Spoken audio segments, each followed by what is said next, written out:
Porabska Slovenka Erika Köleš-Kiš je že tretji mandat zagovornica porabskih Slovencev v parlamentu v Budimpešti.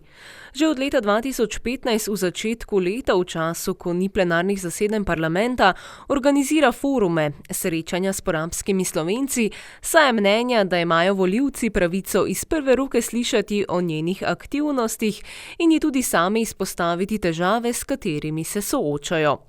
Večino srečanj po porabskih vaseh je letos že opravila, aprila sledi v Monoštru še druženje s porabskimi upokojenci.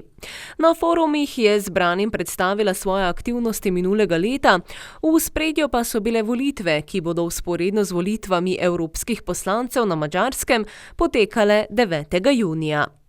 In pa na Madžarskem bojo takrat volili samouprave, tudi lokalne samouprave in pa narodnostne samouprave, in ker kako in kdo lahko ima narodnostno samoupravo, je odvisno od tega, koliko ljudi se je priznalo za pripadnika Slovencev na Madžarskem na eni konkretni lokaciji.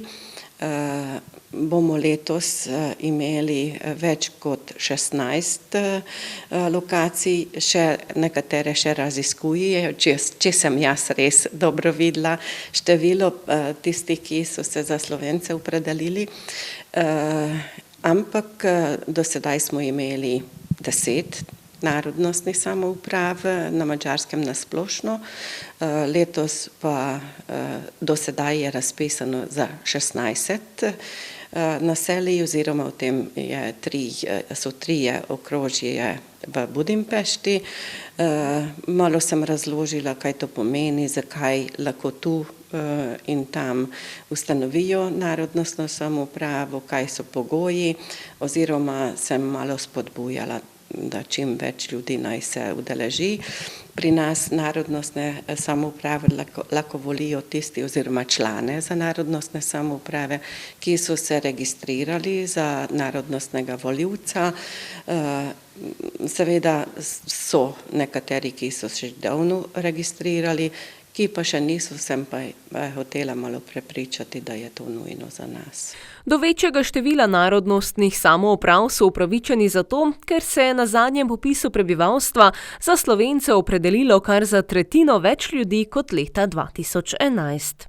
Po zakonu za narodnostne pravice je določeno, da lahko ustanovijo narodnostno samoupravo tista naselja, kjer je za pripadnika narodnosti, oziroma v našem primeru za Slovenca, se priznalo 25 ljudi, ali kjer je že bila narodnostna samouprava in je 20 ljudi, ki se je priznalo za pripadnika narodnosti, oziroma kjer delujejo narodnostne inštitucije. V našem primeru je vsekakor samo prva točka pomembna, saj ne le v 16, ampak več kot od 23 naselij oziroma v budimpeštanski okrožji je Slovence več kot 25, torej po popisu bomo lahko imeli več narodnostnih samouprav. Med številnimi obveznostmi, ki jih ima slovenska zagovornica, pa v ospredje postavlja težnje po nadaljevanju razvojnega gospodarskega programa. Vsekakor bi rada delala na tem, da se naš gospodarski program, ki se je lani končal, torej 4-letni razvojni program slovenskega porabja, je enkrat prišel v finiš. To pomeni, da zadnje razpise bomo še letos razpisali, ampak že z dovoljenjem za denar, ki imamo na razpolago. In ker smo to začeli pred leti, tako da po 4 leta se to začne obnavljati, bi rada dosegla, da bo madžarska vlada spet razpisala ta razvojni program, ki mu mi rečemo mali razvojni program, saj nestrpno čakamo na slovensko-madžarski skupni sklad, ki pa denarno in pa glede nalog bo nekaj večjega. Upamo, da se bo tudi ta začel, na tem tudi pomagam vsem tistim, ki se s tem ukvarjajo.